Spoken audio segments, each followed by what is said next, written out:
Welcome to Stories by the Campfire. This is a place for slow stories, meant for quiet evenings, warmth, and reflection. Make yourself comfortable. Let the story unfold at its own pace, and when it ends, feel free to share in the comments what stayed with you the most. It was an ordinary day in the village. Not the kind people remember, not the kind they later point to and say that was the beginning. Just a day that arrived quietly, without signs or promises. Pavlo stepped outside his house shortly after sunrise. The air was cool and clear, the kind that makes you pause for a moment before moving on. The last traces of winter still lingered in the ground, not as snow anymore, but as damp earth, heavy paths, and a certain stillness that hadn't yet given way to spring. The village was waking slowly, as it always did. Old houses lined the road, some with cracked plaster, some freshly whitewashed, all of them standing exactly where they had stood for decades. Smoke rose from chimneys in thin, steady lines, carrying the smell of burning wood and morning bread. Somewhere behind a fence, a rooster called out, not loudly, more out of habit than urgency. Pavlo walked down the familiar path without thinking much about where he was going. In a village like this, movement rarely had a clear purpose. People walked because that's how thoughts settled into place. This village had a long memory. It had been here long before Pavlo was born, long before his parents, long before the road was paved or electricity reached every house. Stories lived in its soil, pressed down by years of footsteps. Some were remembered clearly, others only as fragments, half sentences, gestures, glances exchanged between older people. Beyond the last houses, the land dipped into a shallow ravine. In spring, meltwater always found its way there, carving slow, patient paths through the earth. Pavlo followed the edge of it, listening to the quiet sound of water moving somewhere below. The village behind him felt close, almost watching, even as he moved farther away. He stopped when he noticed something dark near the waterline. At first, it didn't seem important, just another object revealed by the retreating winter, a stone, perhaps, or a piece of old metal carried down by the current. Things like that surfaced every year and were forgotten just as quickly. But this one didn't look accidental. It wasn't shaped like debris. It didn't belong to the water. Pavlo crouched down and brushed some wet soil aside with his hand. The surface underneath was smooth, curved, cold to the touch. Not sharp, not broken. Whatever it was, it had weight. Not only physical, but something harder to explain. He straightened slowly and looked around. The village was still there. The houses, the smoke, the quiet morning. Nothing had changed, and yet Pavlo had the unmistakable feeling that this ordinary day had already begun to move in a direction he hadn't planned. He didn't know what he had found, not yet, but he knew one thing clearly. This was not something meant to be discovered alone. Pavlo did not touch the object again. Instead, he stood there for a moment longer than necessary, listening, not for sounds, but for that subtle sense of alignment that comes when something unexpected settles into reality. The water continued to move quietly below, slow and persistent, carrying small branches and remnants of winter with it. Above the ravine, the village breathed on. A door creaked open somewhere. A bucket struck stone. Voices drifted faintly through the morning air, indistinct, familiar, unhurried. Life was unfolding as it always had, and yet Pavlo felt separated from it by a thin, invisible line. He climbed back up toward the path and started walking home. With every step, the weight of what he had seen pressed more firmly into his thoughts. Not as fear, not even as excitement, more like responsibility, the sense that the morning had placed something in his care without asking whether he was ready. At the edge of the village, he met Sergei. Sergei was leaning against a fence, repairing a loose plank with deliberate slowness. He looked up as Pavlo approached, squinting slightly in the light. "You were up early," he said. "So are you," Pavlo replied. Sergei nodded toward the ravine. "Water's running strong this year. Took half the footpath already." Pavlo hesitated. Then he said, "You might want to come see something." Sergei did not ask what. That was how things worked here. Curiosity didn't need explanation. It followed naturally. They walked together, passing houses that seemed to observe them from behind curtains and fences. A woman shook out a rug near her doorway and paused when she noticed them heading away from the village instead of toward it. She watched without calling out. Down by the ravine, the morning had changed slightly. The sun was higher now, the shadows sharper. The water glinted as it moved, indifferent to what it had uncovered. Pavlo pointed. Sergei crouched down, wiped his hands on his jacket, and leaned closer. He didn't rush. He didn't speak. He touched the exposed surface carefully, then pulled his hand back as if reconsidering something. "That's not a stone," Sergei said finally. "No, it's not." They exchanged a look, brief, waited. By the time they returned to the village, the news had already begun to spread, not through announcements or raised voices, through movement, through glances, through the way people changed direction when they saw Pavlo and Sergei walking together. By midday, several others had gathered near the ravine. Marina arrived with her coat thrown loosely over her shoulders, hair still braided from the morning. She stood a little apart, observing rather than approaching. The ground around the exposed object softened as more of it emerged from the soil. Meltwater continued its quiet work, loosening earth that had held tight for decades. No one said the word yet. No one needed to. What lay beneath the soil carried familiarity without recognition. It stirred something older than memory, a sense of something once important, carefully hidden, then forgotten. An older man stood at the edge of the group, silent, his hands clasped behind his back. A child leaned forward too far and was gently pulled back by a parent. Someone crossed themselves without noticing they had done it. The village did not react with fear. It reacted with attention. And attention, Pavlo realized, was more powerful. The ravine had awakened something. Not buried metal, not a forgotten object, but a shared awareness, a quiet understanding that the past had not disappeared. It had only been waiting for the ground to soften, waiting for the water to move, waiting for an ordinary day to make room for something more. By afternoon, the ravine was no longer quiet. People came in small groups, never all at once. Some brought tools without being asked. Others came only to look, standing at a distance, as if afraid to disturb the balance of the place. The sky had cleared, and the pale sun hung steady above the village, giving everything a sharper outline. The water had receded a little more. What had been only a curved surface in the morning was now unmistakably larger, fuller. Earth slid away in soft clumps, revealing lines and shapes that did not belong to chance.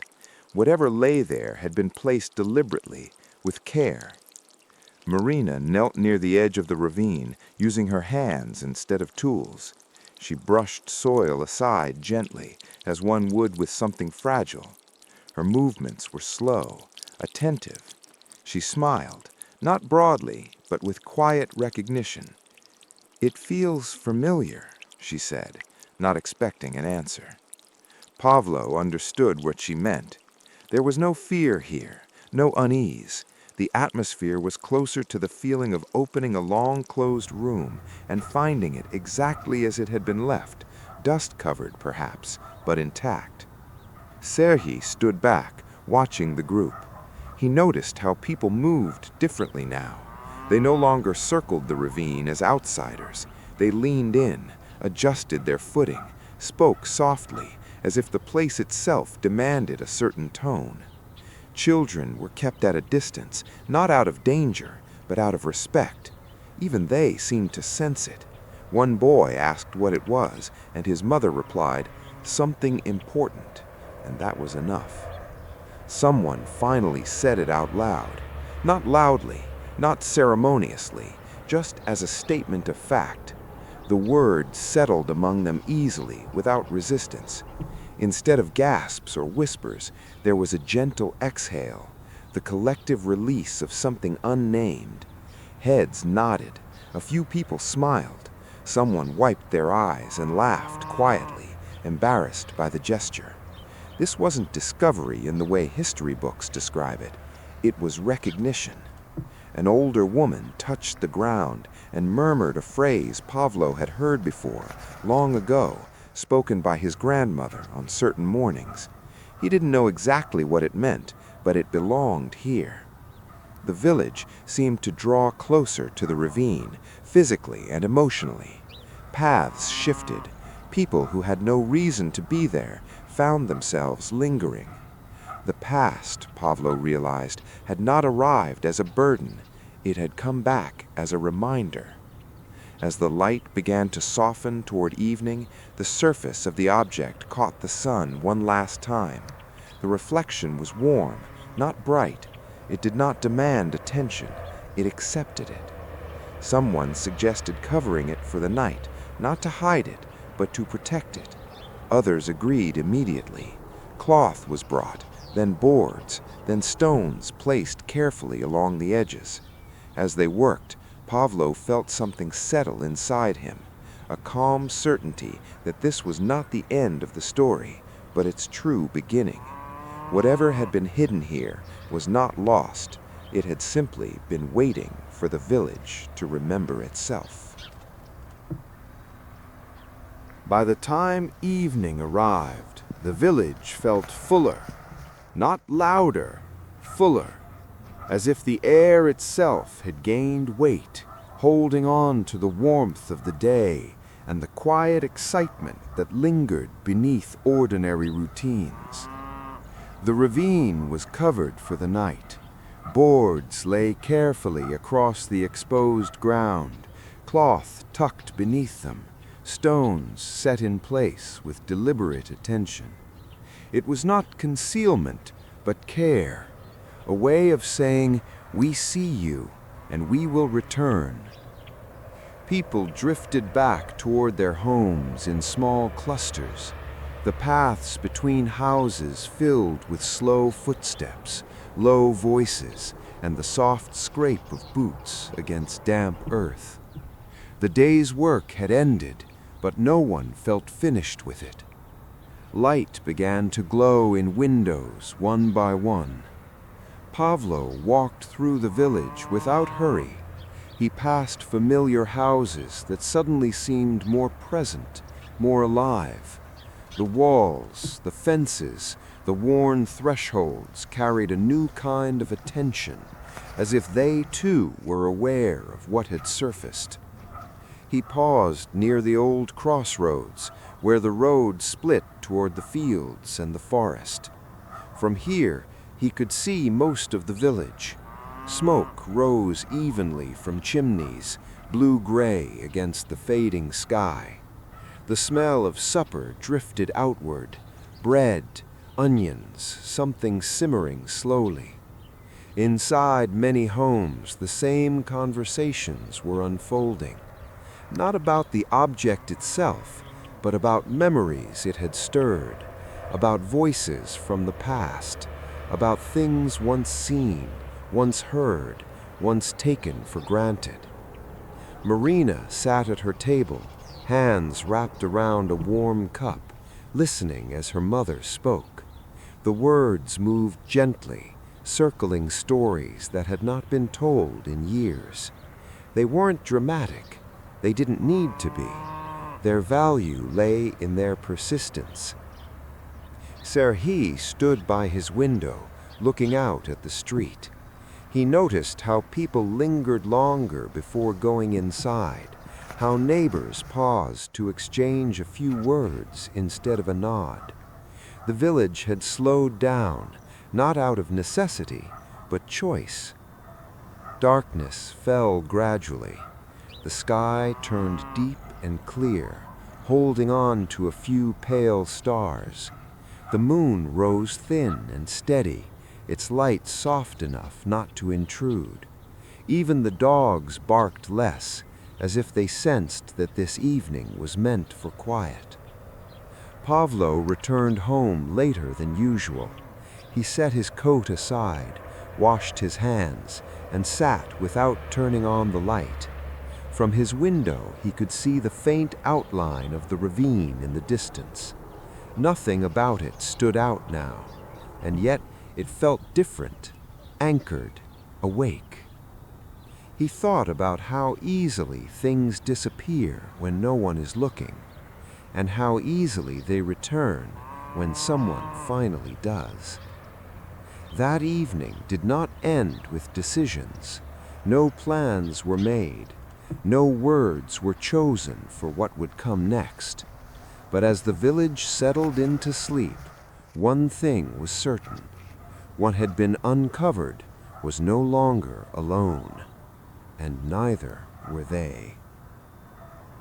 The next morning arrived quietly, as if careful not to disturb what had already been set in motion.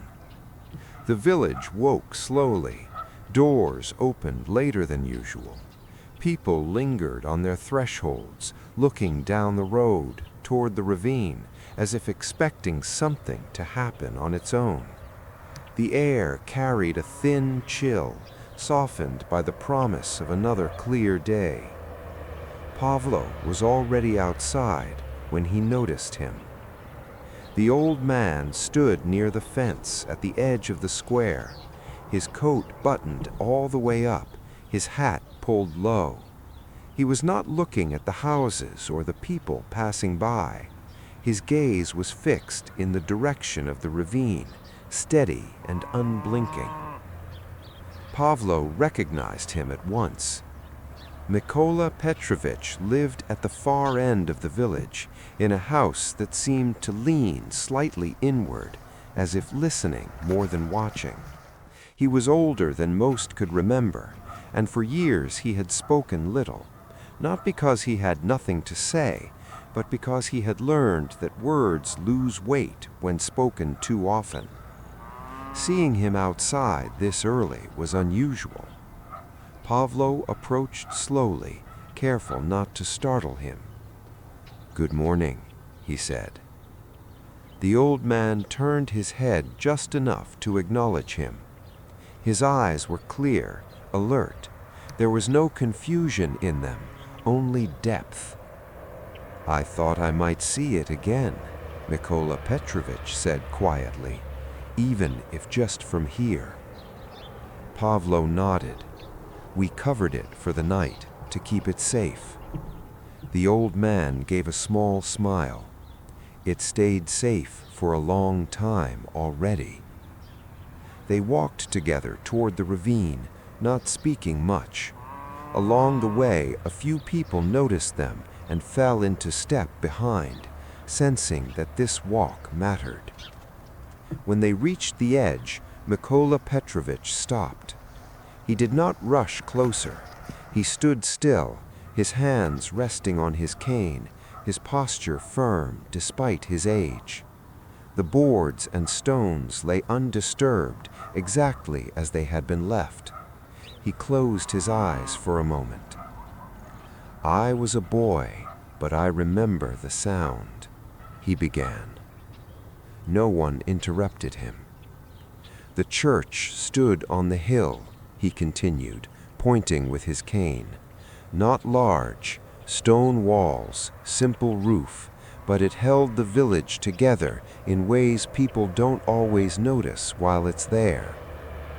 The morning light shifted as he spoke, touching the ground, the faces of those gathered. Even the wind seemed to pause. When they decided it had to go, they didn't announce it. They never do. One day people just knew, and knowing was enough. He took a slow breath. "They said the bell would be taken away, melted down, used for something else, something useful," they claimed. A murmur moved through the small crowd, not anger, not sorrow, recognition. "But usefulness," the old man said, opening his eyes, "is not the same as meaning." Pavlo felt the words settle heavily inside him. "That night," Mykola Petrovich went on, "4 men climbed the hill, no lanterns, no voices. They worked by touch and memory. The bell was lowered slowly, wrapped, carried away from the church before anyone could stop them." He paused, gripping his cane more tightly. "They brought it here. The ravine looked different then, deeper, wilder. The water ran stronger in spring. They chose the place carefully, covered it, marked it in their minds." Someone asked quietly, "Why didn't they tell anyone?" The old man nodded, as if expecting the question. "Because secrets survive so long as they're small. They meant to return, to move it again when the time was right, but time does what it always does." He looked around at the people standing near him. Lives ended, others moved on, memories thinned, the place remained. Silence followed his words, but it was not empty. Pavlo realized then that the bell had not been hidden out of fear. It had been hidden out of care, out of the belief that some things must be preserved, even if no one is left to remember why. "The ground kept it," said Mykola Petrovich softly, "and now it has given it back." The old man turned away from the ravine, his gaze resting briefly on each face. "You found more than metal. You found proof that we once chose not to let something disappear." He began to walk back toward the village, slow but steady. No one stopped him. No one followed immediately. The ravine lay quiet again, but the air around it felt different, heavier with understanding. Pavlo stayed behind a moment longer. He looked at the covered ground and thought about how close forgetting always is, and how rare it is to be given a second chance to remember. The decision did not come suddenly. It formed the way frost forms on grass, quietly, evenly, without announcement. By the next morning, everyone seemed to know what would happen, even though no one had said it out loud. The village awoke under a pale sky. Clouds drifted high and thin, letting light through without warmth. The ground still held the chill of night, but it no longer resisted the sun. Paths softened underfoot. Water gathered in shallow mirrors along the road, reflecting chimneys, fences, passing boots. Pavlo stepped outside and listened. There were sounds, distant, ordinary sounds, yet they felt arranged, as if the village itself were holding a breath. Somewhere a door closed gently, a cart creaked, metal touched metal. Not noise, but preparation. People began to move toward the ravine from different directions. not in a crowd, not together, but steadily, as streams converge without urgency. Some carried rope coiled carefully over their shoulders. Others brought wooden planks, old beams pulled from sheds, tools that had not been used in years but were still trusted. A few came empty-handed, believing their presence alone mattered. Pavlo noticed how no one gave orders. They exchanged glances, nodded, shifted position. The language of shared work did not need words. It had been practiced here for generations, during harvests, repairs, storms, losses. The ravine looked different in daylight. Without the covering boards, the earth lay exposed, darker now, richer. The water had receded further, obedient to the morning. The bell was visible again, resting where it had waited for decades. Not defiant, patient. Marina arrived early. She stood near the edge, arms folded loosely, watching how the light moved across the metal. She did not step closer, not yet. Sergi tested the ground with his boot, pressing down, shifting his weight. He crouched, touched the soil, then stood again, satisfied. "It will hold," he said quietly, not as reassurance, but as fact. Pavlo felt something settle inside him. The ropes were laid out carefully, stretched, examined. Knots were untied and retied. Old wood was placed strategically, not to rush the lift, but to guide it. Every action carried a strange tenderness, as if the bell were already awake and listening. The old man did not come this morning. Pavlo noticed his absence, but understood it. Some speakers speak before the moment, others after. Mikola Petrovich had given what he needed to give. Time passed slowly. The sun climbed higher. Jackets were unbuttoned, sleeves rolled up. Breath no longer showed in the air. Still, no one touched the bell. It was not hesitation. It was respect. Pavlo realized that lifting the bell was not about strength. Anyone there could pull a rope. It was about agreement, the unspoken understanding that everyone present accepted the weight not just of the object, but of what it represented. Finally, someone stepped forward. Not Pavlo, not Sergi, a man from the far end of the village, quiet, usually unnoticed. He took a rope in his hands and waited. Others followed. One by one, hands closed around the fibers, calloused palms, younger fingers, old grips tested by time. The rope grew heavy before it even moved. Pavlo took his place. The moment stretched. Birds lifted suddenly from the trees, startled by nothing visible. A breeze moved through the ravine, brushing against faces, tugging at sleeves. No one counted. No signal was given. The pull began the way all meaningful things do, not with force, but with intention. And the earth responded. The rope tightened gradually. Not all at once, not violently. It drew itself taut the way muscles do before real effort begins. Hands adjusted instinctively, feet pressed deeper into the damp earth, shoulders aligned, not by command, but by awareness. At first, nothing moved. The bell remained where it had rested for decades, held by soil that knew its shape. The earth did not release it easily.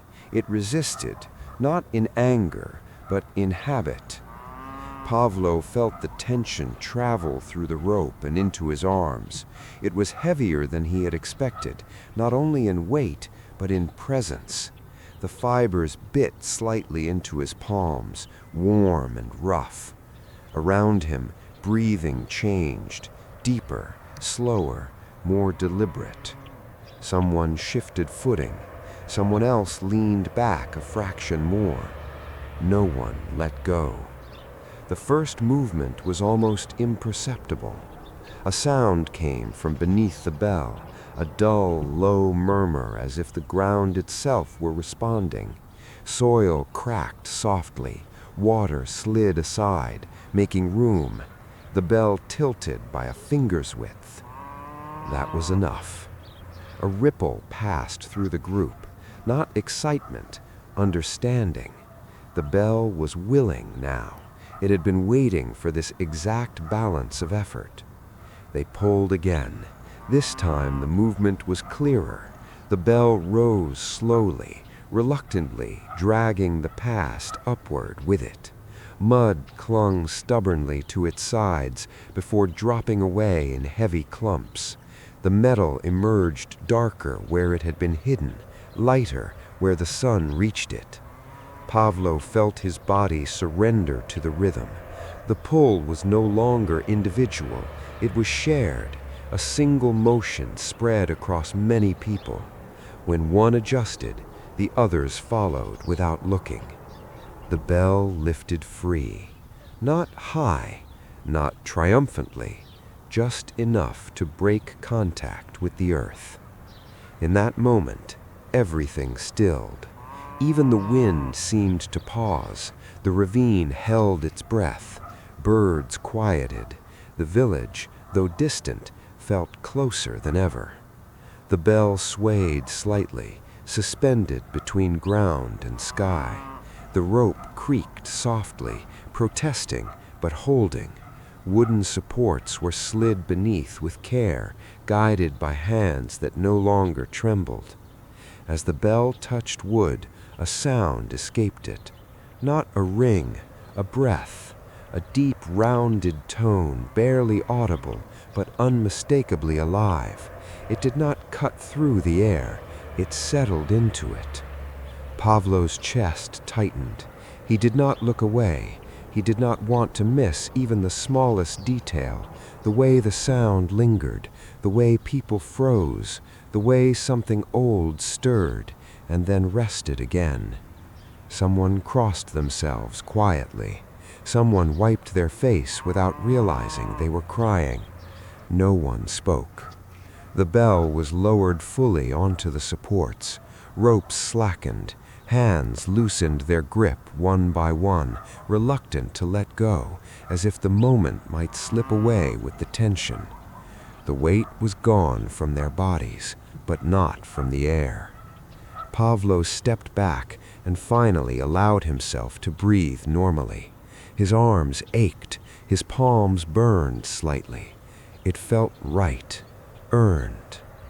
The bell lay before them now, complete, visible, undeniable.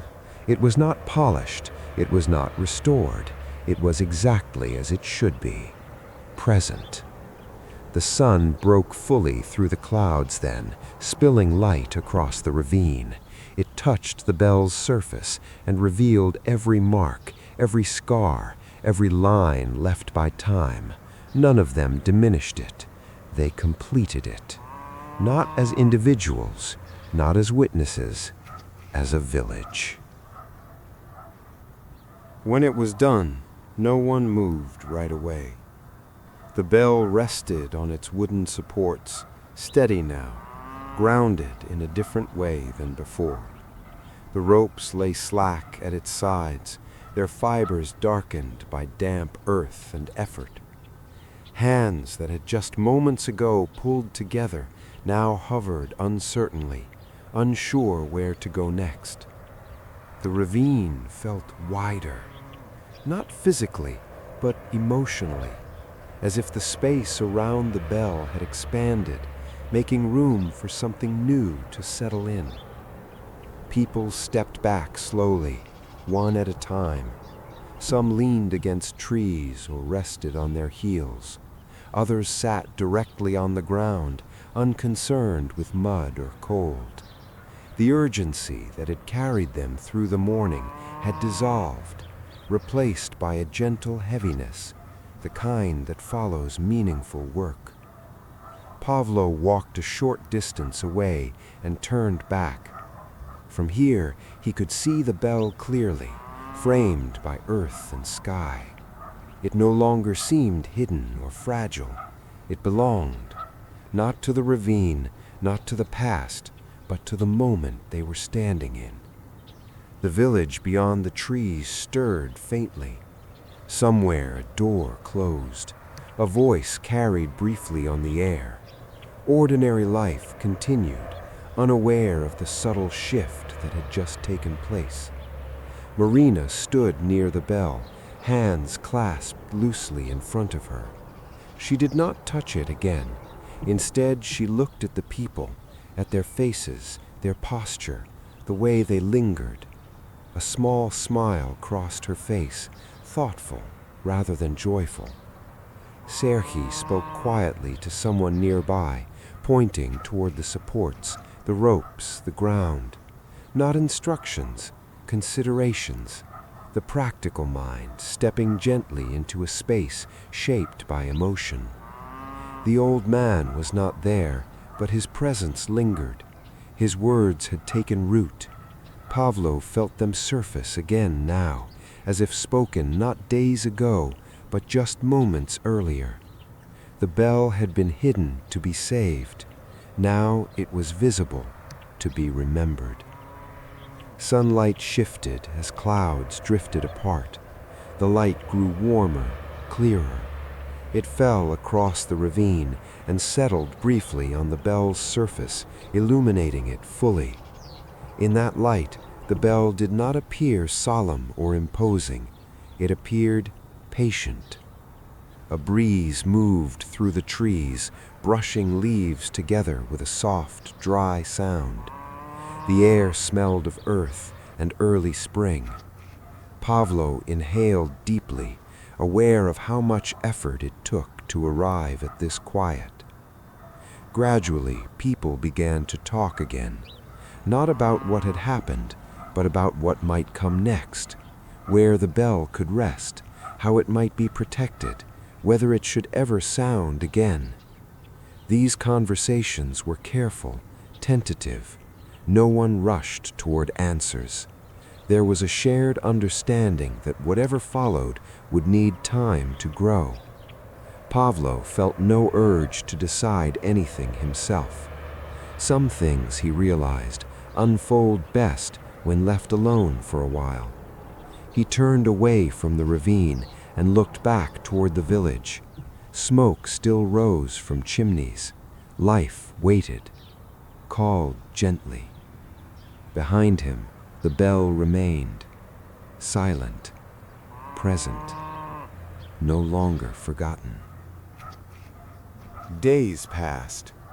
Not quickly, not slowly, the way days always do when nothing demands attention, yet everything feels slightly altered.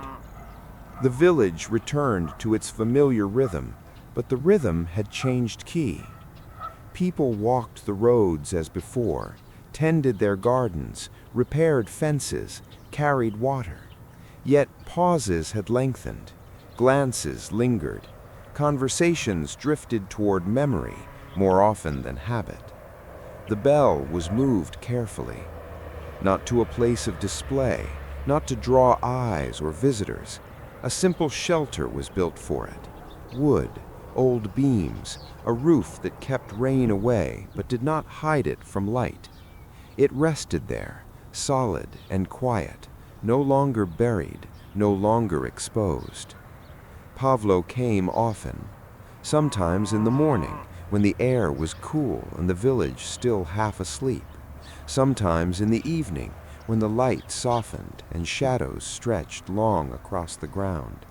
He did not always touch the bell. Often he simply sat nearby and listened, not for sound, but for presence. It was enough. Serhi spoke once of the future, briefly, without commitment. Perhaps the bell would one day be lifted higher. Perhaps it would sound again, not as a call, but as a reminder. No one argued, no one decided. Marina brought flowers occasionally, wild ones, gathered without intention. She placed them near the bell, never the same way twice. The gesture felt natural, unremarkable, exactly right. Spring arrived quietly. Snow disappeared from the shaded corners. Water found new paths. The earth dried and softened. Birds grew bolder in their songs. The village breathed more freely. One evening, Pavlo walked back to the ravine. It looked ordinary now. The water ran gently, the ground smoothed by time and weather. There were no marks to show where anything had been uncovered, no sign of effort, of struggle, of weight lifted together. And that felt right. Some things are meant to return to silence once their work is done. Pavlo stood there for a long moment, then turned back toward the village. Lights were coming on, one by one. Smoke rose, doors closed softly. Life continued. Behind him, the bell remained silent. And in that silence was no loss, only completeness. Because not every bell needs to ring to remind people who they are and what they once chose to protect. Some reminders are strongest when they simply remain. Thank you for spending this time with us. If this story brought you a sense of calm or warmth, consider subscribing and leaving a comment. It truly helps the channel grow. More quiet stories by the Campfire are awaiting ahead. Until next time.